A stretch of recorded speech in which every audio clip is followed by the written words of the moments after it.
Rubin, former Deputy Assistant Secretary of State in the Obama administration. Many thanks for coming on Newsday. Trump has said Syria is not the US's fight. Is he right to distance himself from the crisis?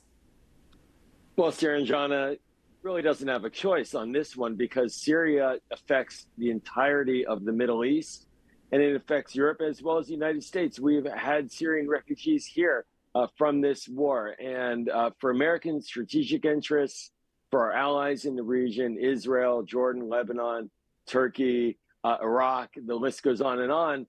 We need to be stepping in diplomatically to make sure that the transition, as you've been discussing tonight, is stable and that a new government comes in that provides stability inside Syria and reduces the role of extremism, terrorism, and tyranny in the Middle East. So, no, he's really unable to convince, I think, most observers that the United States should not be engaging right now diplomatically in this issue. It is a unique situation in the US with President Biden still in position and President-elect Trump coming in January. I mean, who is calling the shots and what should Washington be doing next?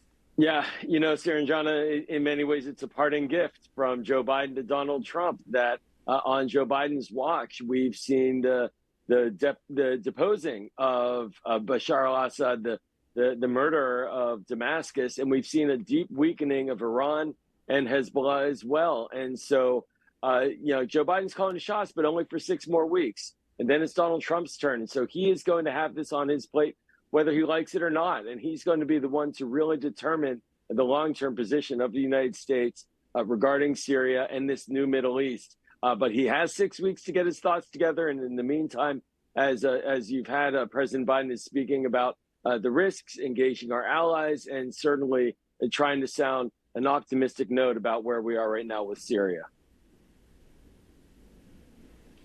There are concerns about ISIS, and the US has been striking targets in the last few hours.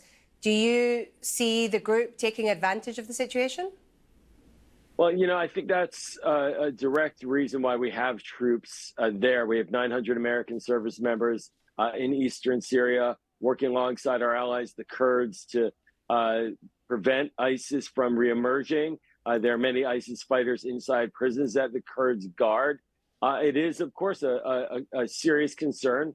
But, you know, these Syrian rebels, they don't have a great relationship with ISIS. And I think this is going to be one of the interesting policy challenges, probably for President Biden in the near term, which is what to do about HTS and its designation as a foreign terrorist organization. That means that we can't really directly engage it in a robust way, that we can't provide aid or reconstruction. So will they be distanced from ISIS? Can we verify that? Have they turned really away from that or not? And I think these are critical questions because ISIS cannot be allowed to establish a real beachhead inside Damascus. It's been denied that in Iraq. It should be denied that again in Syria as well for the benefit of the Syrian people.